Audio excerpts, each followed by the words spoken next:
No Saber Direito desta semana, Fernanda Pereira da Silva apresenta um curso sobre a justiça penal negocial. A professora aborda crimes empresariais, crimes fiscais e econômicos, o mercado de capitais e o sistema financeiro nacional. Ela também fala sobre a colaboração premiada e não persecução penal, o acordo de leniência e cadeia de custódia das provas. Começa agora a aula 4.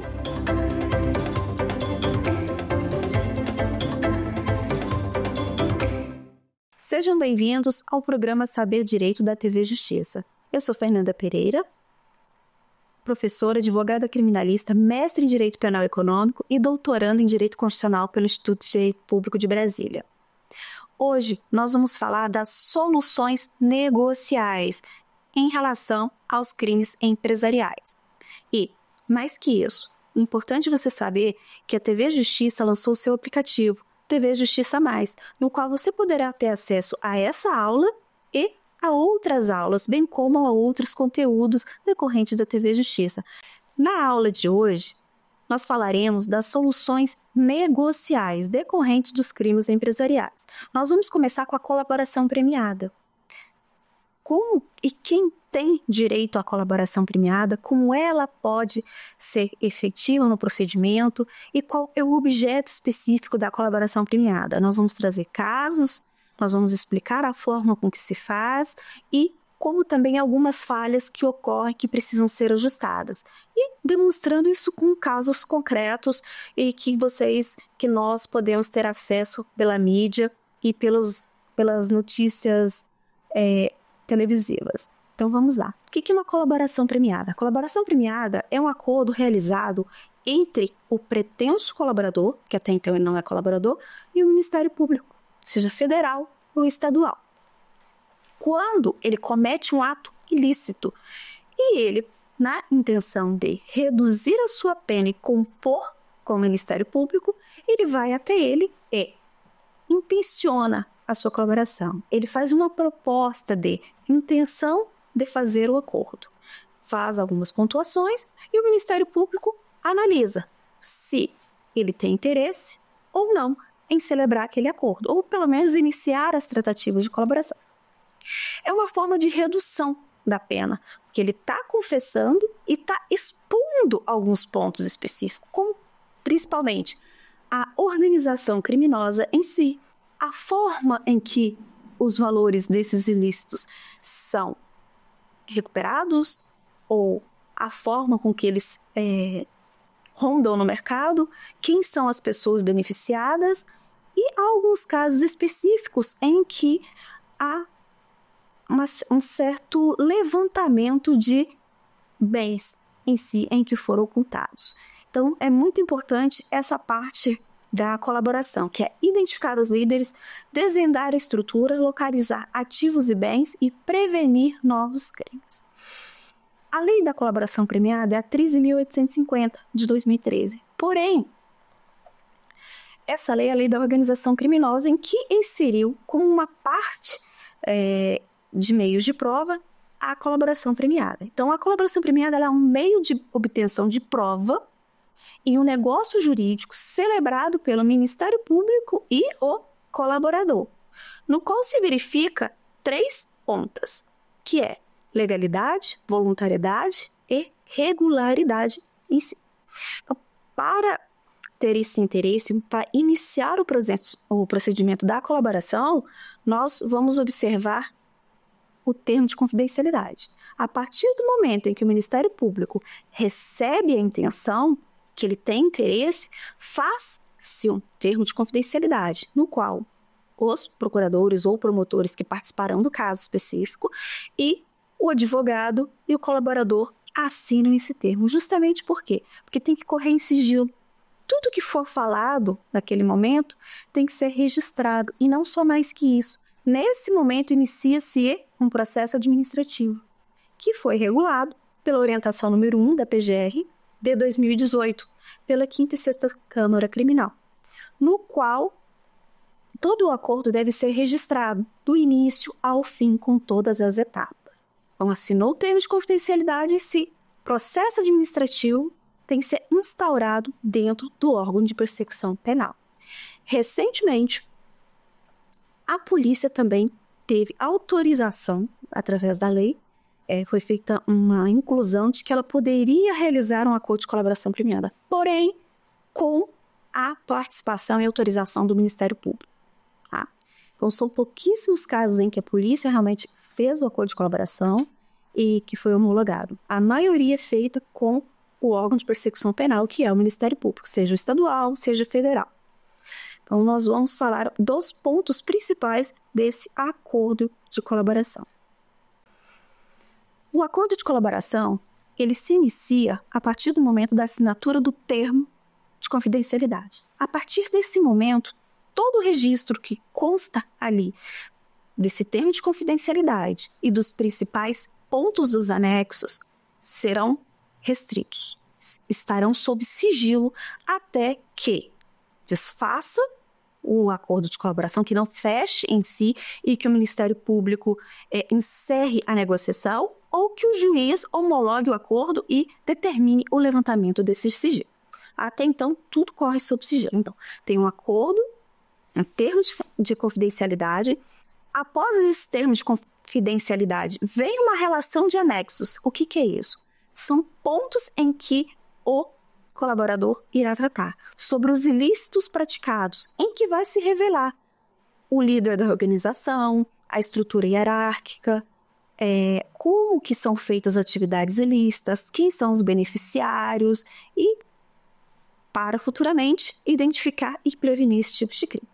A partir do momento em que se escreve esses anexos que se apresentam ao Ministério Público, esses anexos, além de serem escritos, eles são escritos de uma forma resumida. O colaborador irá gravar na frente dos procuradores, até para ficar registrado como ocorreu cada episódio, cada fato específico. Então, isso também demonstrará a sua voluntariedade e a legalidade daquele ato específico.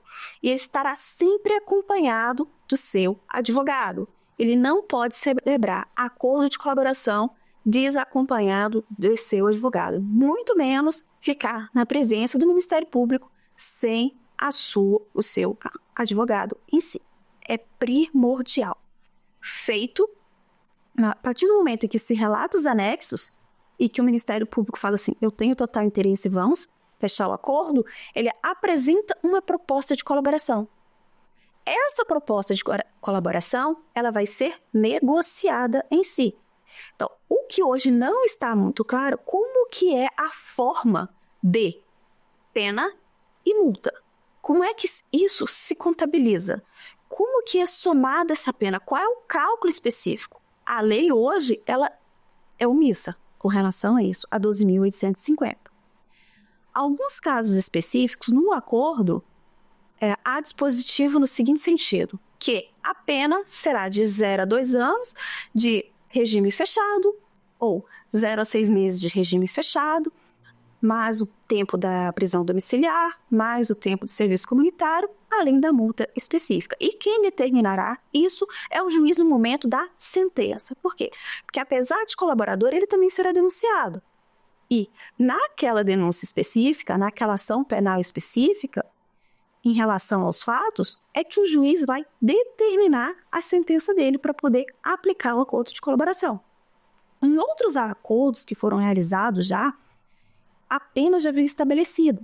Por exemplo, 5 anos de reclusão, ou 5 meses de reclusão em regime fechado, mais 5 anos de domiciliar e 2 anos de serviço comunitário, mais uma pena de 15 milhões. Isso tudo é relativo à forma com que se negocia. Não tem um parâmetro estabelecido em lei. Então, isso é muito questionável hoje com relação a isso. À época, há 10 anos atrás, não havia esse questionamento, até porque estava todo mundo conhecendo o Instituto. E com o passar do tempo e analisando e evoluindo os entendimentos e os estudos a respeito do tema, então observou-se algumas questões que hoje estão sendo questionadas, né? Então, aceitou, firmou o termo de colaboração. Qual é o momento? Vamos assinar o termo de colaboração. Todos esses registros, a produção dos anexos, as reuniões prestativas devem estar registradas em atas, tudo dentro do processo administrativo.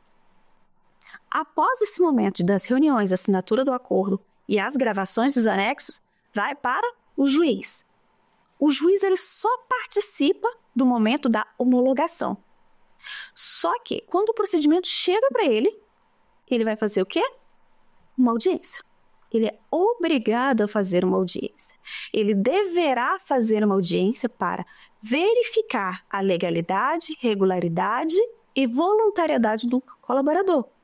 Justamente por quê? Porque muitos deles fizeram essa colaboração depois de uma busca e apreensão, de uma prisão preventiva ou qualquer tipo de medida coercitiva, como bloqueio de bens, restrição de ir e vir através de retenção de passaporte.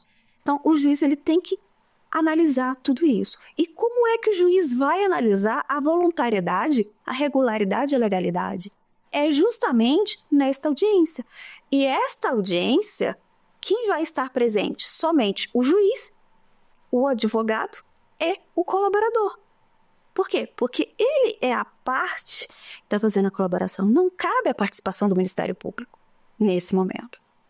E ali ele vai perguntar: você está fazendo esse acordo de acordo com a sua vontade? Onde que você fez os seus anexos?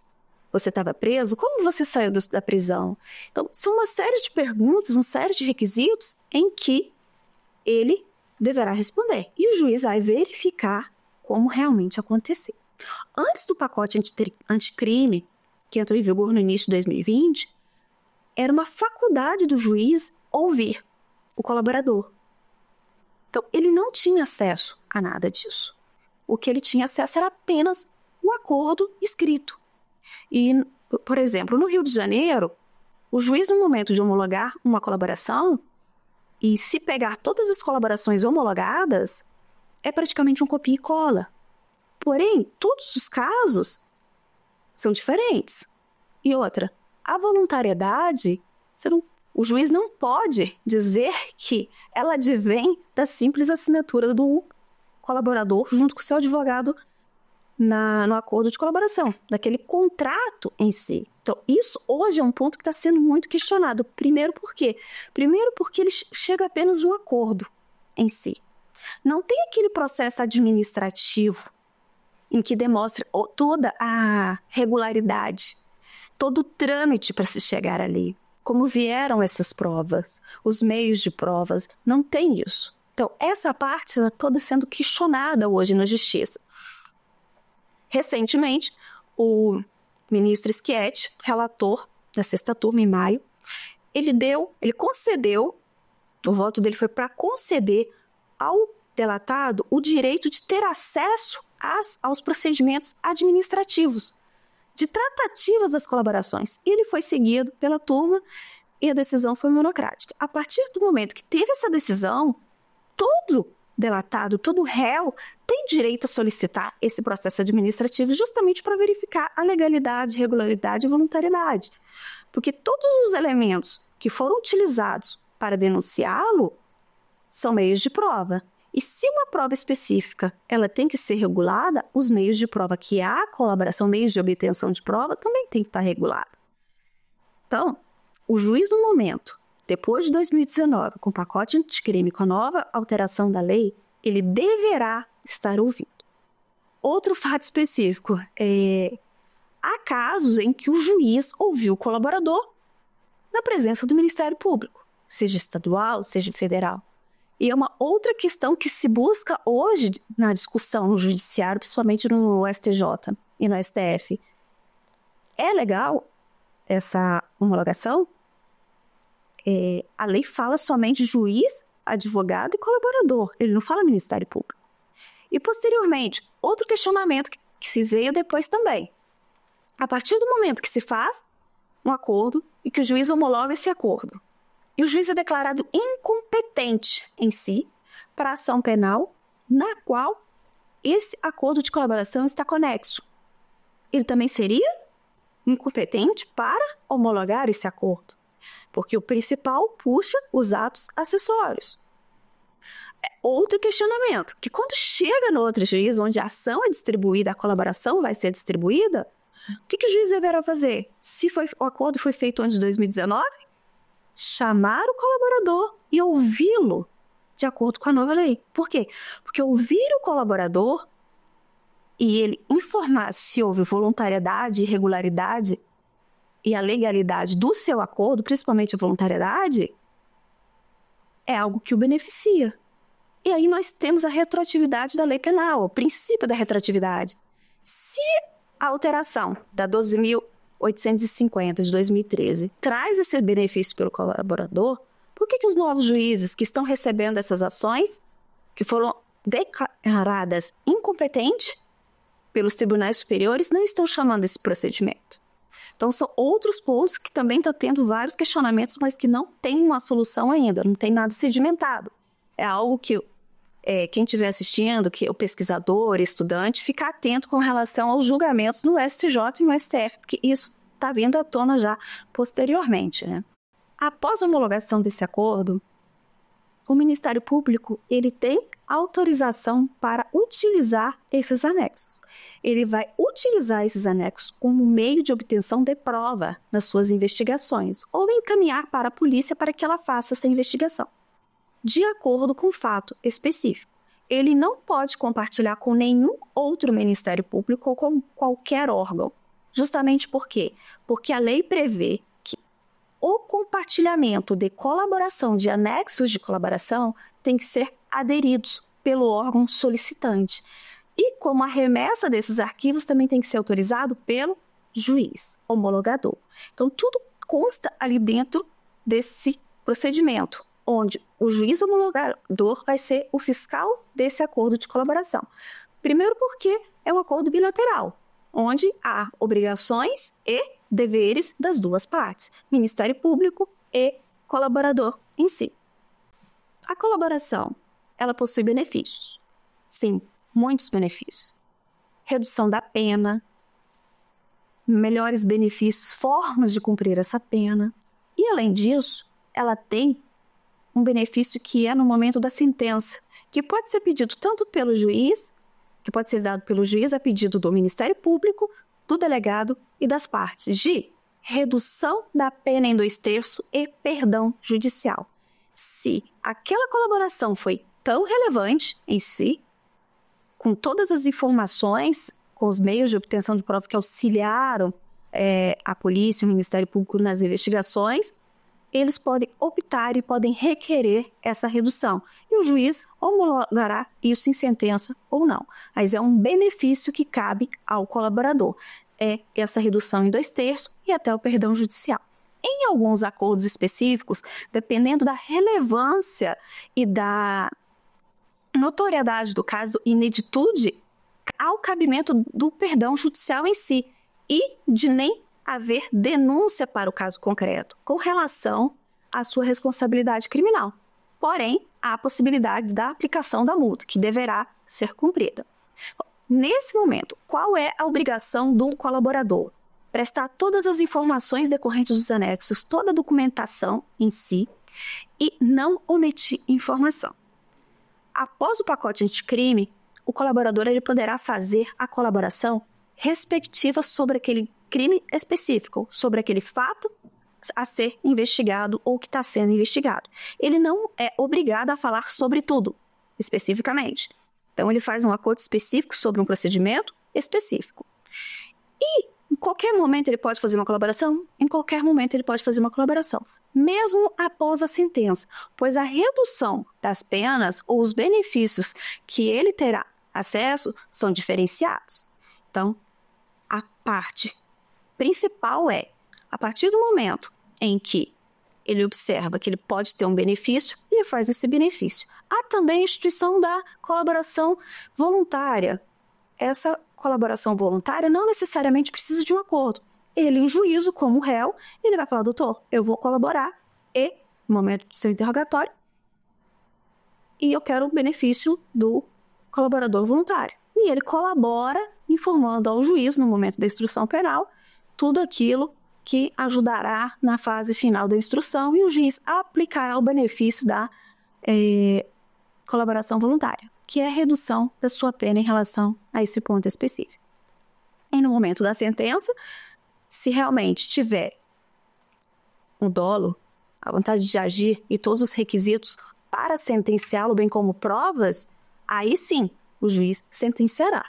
E outro ponto bem importante do acordo de colaboração. O acordo de colaboração, há uma divergência na forma com que foi escrito. Por quê? Porque foram feitos por vários Ministério Público, pela PGR, cada um fez de uma forma. Principalmente com relação ao cumprimento da pena. Quando que a pena será cumprida? Quando eu falo de pena, é pena corporal, é o serviço comunitário e é a questão da multa, o pagamento da multa. A Constituição Federal, no artigo 5º, ela estabelece que ninguém será condenado sem uma sentença transitada em julgado. E é evidente que muitas colaborações, muitos acordos de colaborações e os seus anexos respectivos deram início a inquéritos, depois posteriormente viraram ações penais através de denúncia e ainda não tem nenhuma sentença. Eu tenho processos que adveio de colaboração em si, que os réus foram denunciados em 2018. E até hoje nós não tivemos nem audiência de instrução e julgamento ainda. E está perto de prescrever. Então, são fatos específicos. Outros, alguns colaboradores efetuaram o pagamento de uma parcela, porém não tem sentença. Ou de várias parcelas, cumprir a pena corporal, mas também não tem sentença. Ele pode pedir a suspensão do cumprimento desse acordo para continuar após essa sentença? Sim, hoje nós já temos entendimento do STF. 2 entendimentos que o cumprimento da pena deverá ser após sentença transitada e julgada, no qual se condena a pessoa, porque a pena não pode ser antecedente a uma sentença, como também ao perdimento, que não pode haver um perdimento se não tem uma sentença específica fundamentando um crime específico. Então, o simples acordo em si não poderia dar ao Ministério Público o direito de fazer essa cobrança, e muito menos ao réu, o ônus, réu colaborador, o ônus de cumprir algo sozinho. Um exemplo, tem uma operação chamada Câmbio e Desligo, que veio da Lava Jato, nós falamos já em aulas passadas, que é relativa aos doleiros. Nesta ação, há mais de 60 réus. É uma denúncia de 980 páginas. Metade desses réus fizeram acordo de colaboração. São muitos acordos de colaboração. E a ação penal está longe de terminar, ainda está na fase inicial e hoje está suspensa. Justamente para quê? Porque todas as informações que constam nessa operação vieram de acordo de colaboração. Não houve outras investigações específicas. Então, a colaboração ela é um meio de obtenção de prova. Ela, por si só, não é suficiente para a condenação. E muito menos para que ingresse com uma denúncia e que o juiz receba essa denúncia e sentencie. O acordo de colaboração e seus anexos é um meio de obtenção de prova. Por mais que o colaborador entregue um sistema, entregue um pendrive, um computador, um HD externo, ele é apenas um meio de prova, porque todas essas informações têm que ser checadas, investigadas. E a Lei 12.850, ela traz isso no seu parágrafo 16 do artigo 4º. Nenhuma das seguintes medidas será decretada ou proferida com fundamento apenas nas declarações do colaborador: medidas cautelares reais ou pessoais, recebimento de denúncia ou queixa-crime, sentença condenatória. Então, o que nós observamos ao longo desse tempo? Por exemplo, nos últimos 4, 3 anos, que é onde começou a ter a reversão dessa questão dos meios de prova em si. Ações penais, elas foram todas baseadas. Quando eu falo ações penais, é a denúncia em si e a parte da instrução, somente com palavra do colaborador e documento apresentado por ele. Então, são depoimentos e um documento especificamente. E não houve uma investigação. Apenas uma unificação de fatos em que se construiu uma denúncia, o juiz recebeu essa denúncia e os réus não colaboradores apresentaram sua resposta à acusação. Muitos questionaram essa questão, justamente pelo parágrafo 16, por não poder denunciar, muito menos receber essa denúncia, e foi indeferido, subiram com o HC e até chegar no STF, no qual foi decidido que ações, e é um entendimento pacificado, que ações que sejam somente baseadas em delações, elas não podem prosperar. Justamente por quê?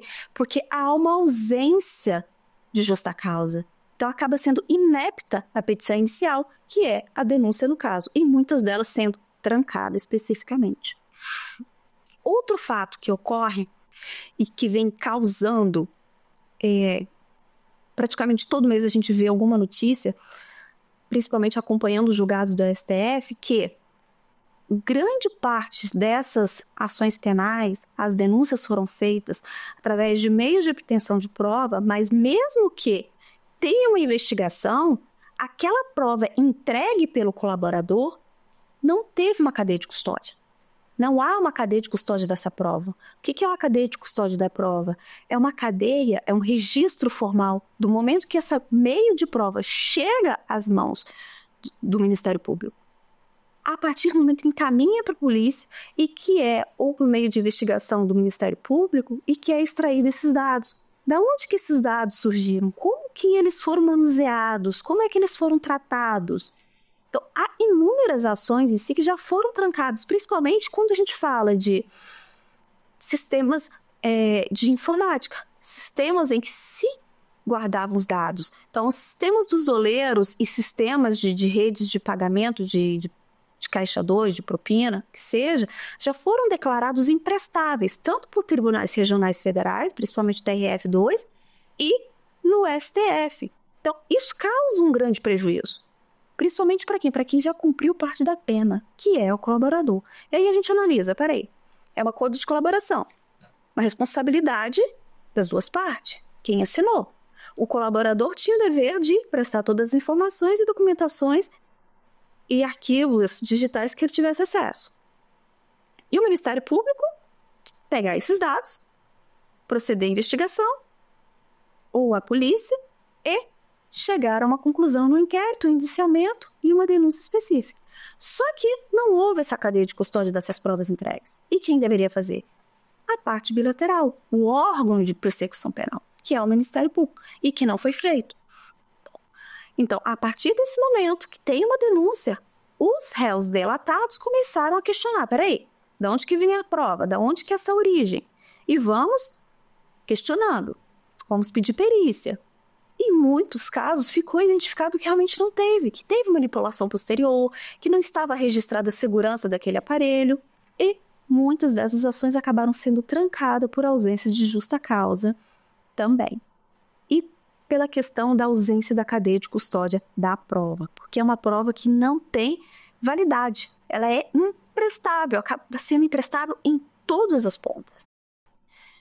É importante observar que quando há um trancamento de uma ação penal em que se tenha colaborador ou a inépcia em si da inicial por ausência de justa causa, porque somente foi corroborada através da colaboração e não teve a cadeia de custódia da prova, que foi a prova entregue pelo colaborador em si, então esses meios de obtenção de prova, e refletir. Por que somente o colaborador ele tem obrigação? Essa obrigação de fazer a cadeia de custódia da prova é da outra parte. Essa obrigação de instruir a inicial com outras informações, além dos meios de obtenção de prova entregues, que é a colaboração, também é do Ministério Público. Então, o acordo não tem uma paridade naquele momento, a balança não fecha. Por quê? Porque quem está cumprindo a pena e quem vai cumprir a pena é somente o colaborador. Então, são elementos também que já foram levantados, que estão sendo levantados justamente por quê? Porque tem que ter uma revisão sobre esses fatos. Então, se há pela parte do Ministério Público em que ele não cumpre o seu papel da sua função, o Ministério Público tem que olhar e falar, peraí, você, nesse momento, você está cumprindo uma pena por X. Só que aqui nós não temos mais X. Não vai ter essa sentença. vamos reavaliar o seu acordo. Então, são pontos que faltam ainda de regulamentação. Outro ponto que falta regulamentação é descumprimento do acordo, por qualquer parte que seja. Qual é o procedimento adequado para se fazer a análise? É somente uma rescisão por parte do Ministério Público? Não, não é. É um pedido de rescisão e o juiz homologa? Não, tem que ter uma instrução. As duas partes têm as suas verdades. As duas partes, elas vão contrapor aquilo que está acontecendo. Ou se houve somente pelo Ministério Público, ou se houve somente pelo colaborador. Então, são partes que o processo penal é utilizado analogicamente, mas que deveria ter um rito próprio correspondente a esta parte em si da colaboração. O Instituto da Colaboração, ele auxilia as investigações. Por quê? Porque ele já traz elementos e indica o que deve ser investigado. Porém, tem que ter muita cautela, justamente por quê? Porque esses atos, desde o início das tratativas, eles têm que estarem registrados, como também aqueles elementos que o colaborador leva a quem está fazendo a colaboração, seja o Ministério Público ou a polícia com autorização e participação do Ministério Público. E esses elementos são fundamentais justamente por quê? Para não ter, depois de 2, 3 anos, essas ações interrompidas por uma inépcia, uma absolvição ou um trancamento de ação penal. Porque isso, quem perde é o poder público, é a sociedade, como também o colaborador. Porque foram anos de investigação, foram anos trabalhando durante o processo, o colaborador prestando depoimento e depois o processo acaba, fica vazio. E ele está lá cumprindo a sua pena, né? Então, agora recentemente, com a decisão do STJ, da 6ª turma, em que o colaborador poderá ter acesso às tratativas, fica mais fácil o colaborador acesso às tratativas de outros que os delataram e os réus não delatados, de questionar essa regularidade, essa voluntariedade. Por quê? Porque ele tem que ter acesso a todos esses elementos. É mais que justificável, ele está sendo processado. Então, é o princípio da ampla defesa e do contraditório. E para finalizar o ponto da colaboração premiada, vamos fazer uma retrospectiva dos últimos 10 anos. Tudo o que aconteceu com relação às colaborações dos colaboradores. Se nós entrarmos no site, principalmente do Ministério Público Federal, terá ali um número de colaboradores que foram feitos, os números de réus, os números de ações. E hoje, se compararmos a quantia de colaboradores de ações penais e formos buscar aquelas que foram trancadas justamente porque não seguiram um procedimento específico ou porque foram questionadas em relação à competência, à incompetência do juízo e a cadeia de custódia da prova, nós vamos ver qual o prejuízo que foi gerado. E o prejudicado foi o colaborador, pois muitos deles cumpriram a pena já no início, sem nenhuma sentença e não só uma pena corporal, mas uma pena alternativa, prestou serviço comunitário e pagou uma multa específica. Nesse momento em que está se fazendo inúmeros tipos de revisões, o que nos resta como professores, pesquisadores e advogados? Somos nós que construímos os detalhes da lei. Ao questionar, ao ir ao judiciário, ao entrar com habeas corpus, ao entrar com uma apelação, recurso especial, pontuando aquelas irregularidades. A partir desse momento, nós estamos mostrando que quem advoga, quem sofre e quem busca seu direito vai obter seu direito. E esses pontos serão incluídos na lei ou na construção de uma nova lei. Então, hoje, todas as medidas que foram incluídas na 12.850 vieram de advogados questionando e de decisões dos tribunais superiores o direito do delatado e do delator. Então, é importante observar esses pontos e ficar atento a todas as mudanças que tem no dia a dia, porque hoje é um instituto sensacional, mas que acabou sendo um pouco danificado por tudo que veio acontecendo nos últimos tempos. Outro método de solução de litígio é o acordo de não persecução penal. Só que o acordo de não persecução penal ele tem um limite. É o momento em que quem está sendo investigado ou que sabe que fez atos ilícitos ou que está sendo já processado, já é réu, vem fazer um acordo de não persecução penal. Mas o limite é uma pena de até 4 anos. Então, esse limite, ele é limitador e também simplifica as ações penais, simplifica as denúncias.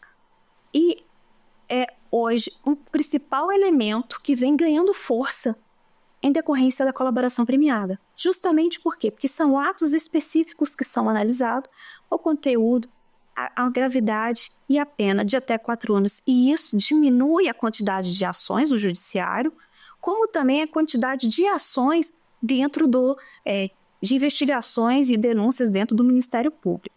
O acordo de não persecução penal é feito seguindo o mesmo procedimento com relação à colaboração.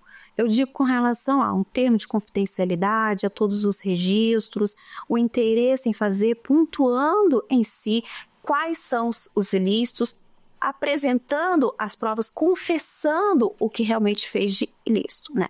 Então, assina esse termo, faz-se o acordo, ajusta a não persecução e a multa a ser aplicada. Então, além disso tudo, o juiz vai homologar esse acordo de não persecução. Não persecução significa não ser denunciado, tá? Mas, além disso tudo, se ele informa as irregularidades, os ilícitos penais, sim, o Ministério Público tem toda a autorização para utilizar esses elementos apontados com a homologação do juiz e autorização para iniciar uma investigação própria.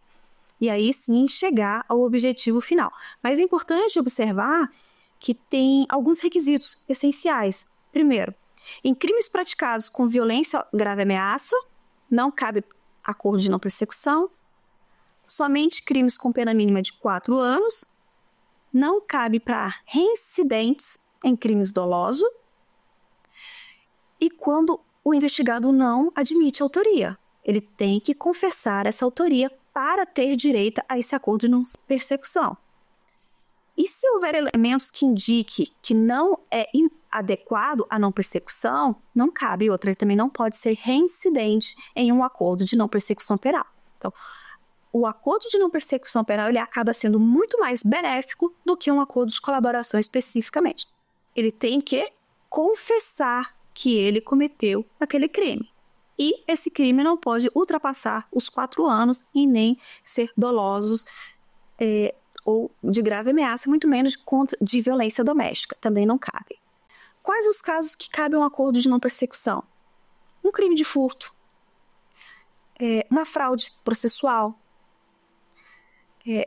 qualquer outro tipo de crime, como uma lesão corporal, em que a pena venha abaixo de 4 anos. É sim cabível um acordo e encerra o procedimento. O réu, naquele momento, faça um acordo de não persecução, ele não terá mais que se preocupar com nenhum tipo de ação, a não ser que ele seja chamado como testemunha. E aí sim ele é obrigado a ir porque ele tem que cumprir algumas obrigações. Uma delas é não reiterar, não fazer novamente aquele tipo de ilícito penal e se manter dentro das restrições judiciais. Outro ponto. O acordo de não persecução penal, ele não pode ser reincidente. Não há reincidência em si. Se o celebrante reincidir sobre aquele crime, ele vai ser processado. Ele vai responder sobre aquele ponto. Não se faz 2 acordos de não persecução sobre o mesmo ponto específico. Tá? Então, é importante verificar todas essas questões antes da celebração do acordo. E quem faz isso é o Ministério Público, que é o órgão de não persecução. Quais são as medidas aplicáveis ao acordo de não persecução? A reparação de dano. Qual foi o dano que foi causado? Então, reparar integralmente o dano causado pela infração, salvo pela impossibilidade de fazer. Prestação de serviço à comunidade. Então, pode ser impostas condições de prestação a serviços como trabalho voluntário, dentro de um instituto determinado e de acordo com a gravidade do delito. E isso vai para a vara de execução penal, e na vara de execução penal, no momento que se cumpre essa pena, que tem os institutos e a forma desse serviço de prestação de serviço à comunidade. Além disso, a prestação o pagamento, né, a forma de pagamento da pecúnia. Pode ser integral, porém pode ser parcelado esse pagamento. Então, há em prestações específicas. Aí a quantidade de ano vai determinar do grau de reparação em que chegou o acordo. Cumprimento de outra condição proporcional é compatível? Sim. O investigado ele pode ser obrigado a cumprir outras condições que sejam proporcionais ou adequadas, especificamente, como, por exemplo, dar aula para a instituição, para o Ministério Público, para a polícia, a respeito daquele tipo de trabalho que ele está realizando. Como, por exemplo, hoje nós não temos a regulamentação da IA na questão penal, que é a inteligência artificial em si. Nós não temos a Lei Geral de Proteção de Dados Penais. Porém, se for um hacker específico e não tiver a legislação especificamente correspondente àquela prática criminosa que detém uma especialidade, sim, ele pode ser, dentro do acordo de não persecução penal, ser um instrumento tanto da polícia quanto do Ministério Público. Isso desde que esteja dentro do acordo, para quê? Para que trabalhe, que mostre como fazer essa investigação, como fazer esse trabalho, como chegar aos verdadeiros autores e outros crimes específicos. Então, há outras opções além dessas que estão previstas na lei. Não é um rol taxativo, tá? Então, são pontos fundamentais aqui nessa conclusão de cumprimento de pena alternativa, além do pagamento da prestação pecuniária. E agora? Se quem celebrou o acordo de não persecução penal não cumpre, o Ministério Público pode muito bem revogar esse acordo de não persecução. Justamente por quê? Porque não se cumpriu as cláusulas. O réu, ele vai voltar a ser réu na ação penal. O Ministério Público não tem obrigação de suspender. No momento em que ele verifica que não tem o cumprimento do acordo de não persecução, ele dá seguimento ao procedimento penal. Se estiver na fase de inquérito, ele vai denunciar. Se houve a denúncia e já existe uma ação penal e estava suspensa, ele vai seguir com a ação penal. E aquele valor que foi pago como pena pecuniária, a prestação de serviço, vai continuar. E as provas que foram apresentadas? Também. Por quê? O descumprimento, seja reiteração de crime ou outros, ocultação de informações principais, é daquele que fez o acordo junto ao Ministério Público, do réu. Então, ele vai ter um ônus maior, mas ele já estava ciente disso tudo. Então, o cumprimento adequado o resguarda disso, porque ele não terá ação penal. Ou se já estiver denunciado, vai ser suspenso com relação a ele. Porém, o descumprimento reverte tudo isso e as provas continuam válidas, ele vai ter que responder aquele processo normalmente, justamente porque descumpriu. Ele, naquele momento, ele confessou. Então, se ele confessa, ele teve direito a um instituto, mas no momento em que quebra o acordo dele, ele perde todos os benefícios e vai responder de acordo com a lei. Então, hoje nós vimos colaboração premiada e acordo de não persecução penal. Quando é cabível os dois? Qual é o momento adequado? Isso depende muito de caso a caso, tá? A ineditude de uma colaboração e de um acordo de não persecução penal é fundamental, principalmente porque na aplicação da multa e da pena corporal. Então, tudo será negociado a partir do momento que o órgão de persecução tem um material inédito, em que ele começará uma nova investigação, o colaborador ele terá um direito a mais. Eu fui o primeiro, eu trouxe isso, ninguém sabia que existia. Então, ele tem mais poder de barganha. Porém, não impede que ele esteja denunciado e venha procurar o órgão de persecução para fazer um acordo. Ou que ele já tenha sido sentenciado e na fase da execução de sentença, na vara de execução penal, procure e fale, eu quero fazer um acordo de colaboração, que é um meio também de redução da sua pena. Tá?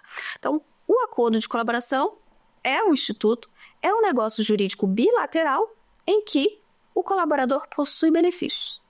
E esses benefícios, eles são pecuniários e corporais. Só que tem um limite também. Quais são os limites? Crimes em que há terrorismo, crimes contra a vida. Nesses quesitos, ele não é possível. E a diferença do acordo de não persecução penal? Tá. O acordo de colaboração, em si, o colaborador ele tem direito a uma redução de 2/3 ao perdão judicial, mas isso vai depender muito da forma que se processará as informações que ele está apresentando em seu acordo de colaboração. E no momento da sentença, o juiz poderá aplicar ou não. Já no acordo de não persecução penal, em si, as exceções são raras, mas a principal é a pena não pode ser superior a 4 anos. Ele vai ter o benefício de não ser denunciado, pagará uma pena pecuniária, prestará serviços alternativos, comunitário ou algum outro, mas ele não será denunciado. Somente se ele descumprir todas as medidas do acordo. Agora, caso ele seja denunciado e posteriormente venha a fazer o acordo de não persecução e descumpra o seu acordo, ele sim irá responder na ação, porque a ação que estava suspensa voltará a andar em si. Enquanto isso, a prescrição ela está suspensa. Pontos importantes a serem observados. Em todo o acordo tem as obrigações do Ministério Público, do órgão de persecução, que é a outra parte do acordo. E se o acordo for descumprido pelo Ministério Público, tanto o colaborador quanto o réu beneficiário do acordo de não persecução penal, ele terá seus benefícios intactos e não responderá mais. E a prova se torna inválida e ele não precisa cumprir toda aquela pena, porque houve o descumprimento do acordo de colaboração justamente pelo Ministério Público. E como ele pode descumprir? Primeiramente, a partir do momento que se tem um acordo, que se tem todos os dados, eu estou falando das duas partes, em que apontou-se os atos ilícitos, se confessou, em que há bloqueio, pedido de prisão pelos fatos que foram delatados, e o colaborador, tanto como o réu que fez o acordo de não persecução, prestaram todas as informações. Quando o Ministério Público não aceita os anexos da colaboração, mas utiliza, mas acaba aplicando restrições, então há alguns pontos específicos que o Ministério Público Federal tem que cumprir, ou o Ministério Público Estadual. O descumprimento por parte deles, sim, gera um bônus para o colaborador. E agora, para rever essa questão dada hoje em sala de aula sobre colaboração e não persecução, nós vamos chamar o quiz para rever toda a matéria e relembrar alguns pontos.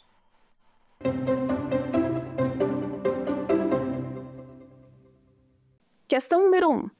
A respeito do acordo de não persecução penal previsto no artigo 28A do Código de Processo Penal, assinale a afirmativa correta. Letra A. O acordo é cabível para qualquer crime, independentemente da pena cominada. Letra B. A celebração do acordo depende da concordância do Ministério Público e do juiz. Letra C. O acordo não pode ser celebrado com o investigado que tenha sido condenado por crime anterior. Letra D. O acordo não pode ser revogado pelo Ministério Público, mesmo que o investigado não cumpra as condições estabelecidas. A resposta certa é a letra B. A resposta certa é a letra B por quê? Porque o Ministério Público ele tem que aceitar a colaboração, a intenção de colaborar.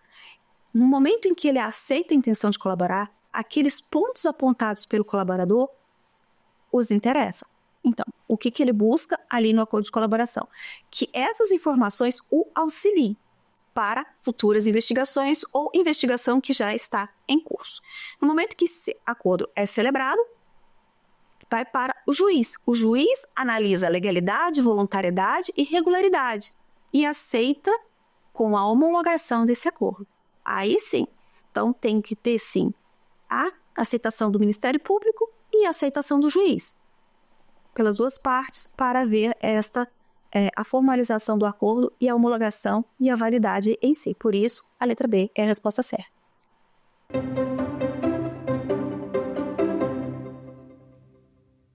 A respeito da colaboração premiada prevista na Lei 2.850 de 2013, assinale a afirmativa correta.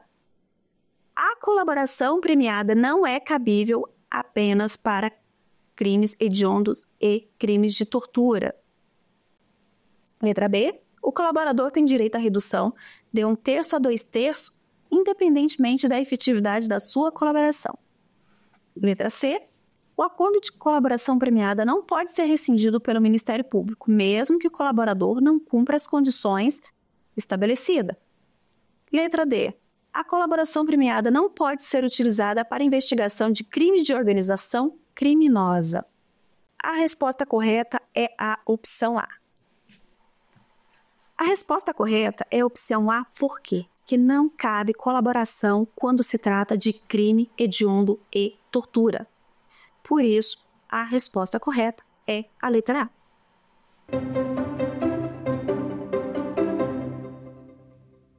Questão número 3. A respeito da nulidade da colaboração premiada, assinale a afirmativa correta.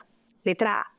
A nulidade do acordo de colaboração retroage para invalidar todas as provas e atos processuais dela decorrentes. Letra B.